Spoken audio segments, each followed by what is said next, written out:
Undergoing through some stress and inner disorder for some days while in Germany, still feeling the usual inner battles, Daddy God began to speak to me while I was with him, and he began to say, "My daughter, why do you perceive in your own ways and thoughts?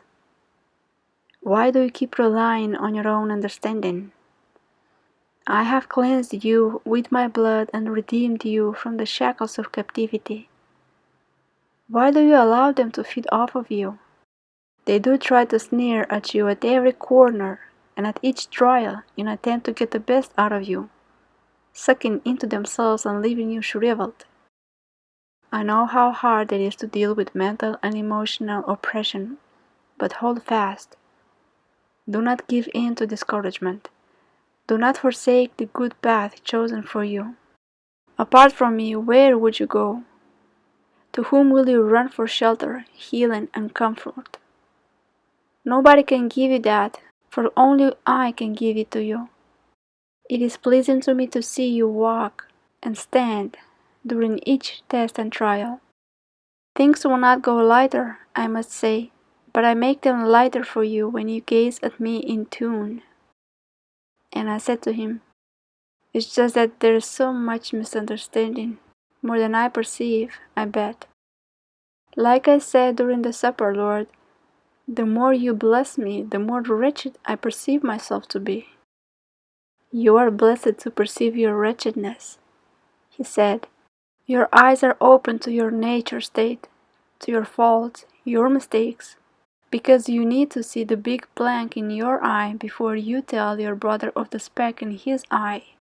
Matthew 7 verse 3 to 5. It is always a sure and safe place to be in when seeing yourself as I see you. It is always a blessing to know yourself. How else would you grow in the child I made you to be? The process to it is sure and the path is laid out for you to walk in, and perceiving your faults is one of the puzzles.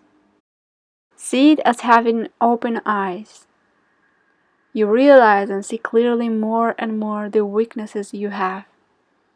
So it is not a bad thing to be able to perceive your faults more and more. I bless you with this. In the process of seeing yourself, you learn the power of my love and mercy for you and all of your brothers and sisters. It is a good thing in the sight of heaven to see as they see, and they see clearly indeed. Nothing is hidden from their eyes, for they see as heaven sees. All is open to them. That is why they know how to pray exactly in accordance with my will for a soul. The Spirit is strong and active in them. So hold fast to my hand. Don't let it go even when you have a feeble grip and weak inner strength. I will never abandon you in your miserable states. Learn to have greater and firmer trust and confidence in me. All these areas you struggle with will be conquered as you set firm hope in my mercy, in my love for you. How do I do with all these voices, legalism, etc., that happen so often?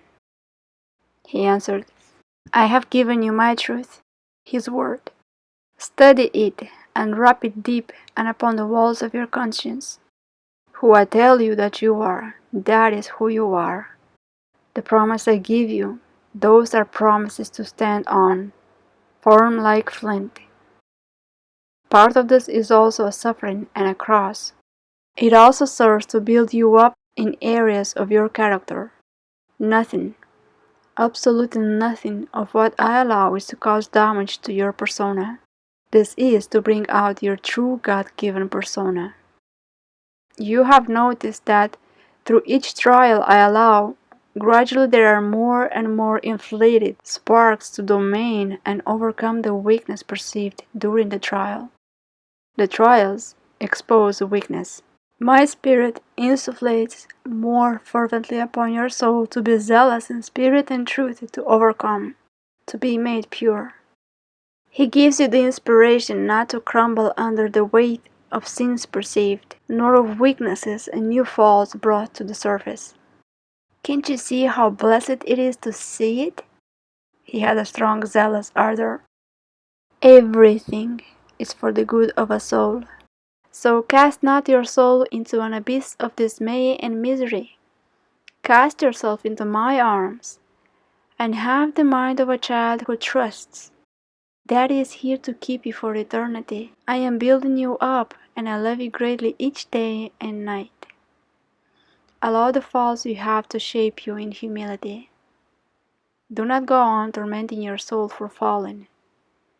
You are a human child, but now that you are my child, trust your daddy to dig you out and cleanse you of any mire stuck to you. Thank you, Daddy, for teaching me your ways and to listen to your truth. He said, my delight it is to hold you as my own forever. Have peace. Be at peace.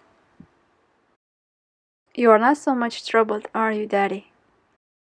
I saw him on the throne, looking young, shiny, and smiling with his eyes on me, with a calm face. Calmly, he gave me a side smile as a response to my question. Surely he is at peace in all of this. Continue to set your will on me, he concluded.